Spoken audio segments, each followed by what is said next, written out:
देखिए, संविधान पर हमारी बात हो गई और उसी में चूंकि विपक्ष की उपस्थिति की बात हुई है, इसलिए विपक्षी गठबंधन की भी बात आई है। जब ये गठबंधन बना था तब से लेकर भी हमारे खबरों के खिलाड़ी की शो में लगातार क्या बात हुई कि दरार ही दरार है, दीवार है ही नहीं। रामकृपाल जी का बड़ा मशहूर था और वो चर्चा में भी रहा पूरे चुनाव के दौरान कि दीवार दिखे तो दरार बताऊं, दीवार ही नहीं है तो दरार की चर्चा कहां से करूं। बंबई में अलग तस्वीर, पटना में अलग तस्वीर, बेंगलोर में अलग तस्वीर, हर तस्वीर में पूरे समीकरण ही बदल जा रहे हैं। अब नीचे से मंच कौन हिला रहा था ये तो राकेश जी ने बताया है, लेकिन मूल मुद्दा ये है कि उन सारी दरारों के बावजूद इन अलग अलग टापुओं को जोड़ने वाला एक घोल मिल गया था बीच चुनाव में ही, जाने या अनजाने। संविधान बदल देंगे का जो नारा था ना, उसकी शक्ति ने इन लोगों को एकदम से चुंबक की तरह जोड़ दिया और उनको लगा कि यूरेका यूरेका कुछ मिल गया।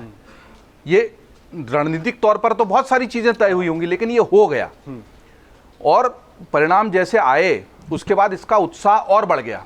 लेकिन उसके बाद उस चुंबक से सबको जोड़े रखकर कोई रणनीति बनाने की बजाय सब अपने स्वार्थ में लग गए, तो उस चुंबक की शक्ति खत्म हो गई। सबसे बड़ी दिक्कतें वहां हुई जब उसकी ताकत का अंदाजा जरूरत से ज्यादा लगा लिया गया। राहुल गांधी नेता प्रतिपक्ष बन गए, लेकिन चुनाव के बाद वो लगातार मंच पर क्या कह रहे थे?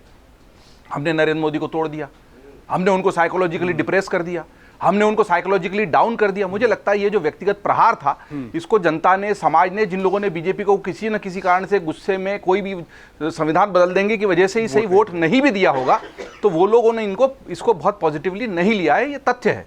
और जब इसका पूरा जो तिलिस्म था वो हरियाणा में टूटा और फिर पूरा विघटित हो गया महाराष्ट्र में, तो उसके बाद तो ये टूटन दिखाई देनी स्वाभाविक थी कि वो टूटन ही थी शुरू से।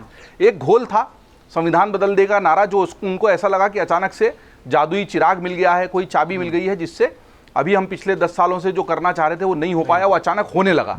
जब देखा कि उसका तिलिस्म का प्रभाव, तिलिस्म तो होता ही टूटने के लिए, वो टूट गया। जब टूट गया तो बिखराव दिखना स्वाभाविक है और वही दिखाई भी दे रहा है। अगर आप ये वीडियो YouTube पर देख रहे हैं तो हमारे चैनल को सब्सक्राइब कर बेल आइकन दबाएं और Facebook पर देख रहे हैं तो हमारे पेज को लाइक करें। 8 मिलियन प्लस सब्सक्राइबर, आपके इस भरोसे के लिए बहुत धन्यवाद।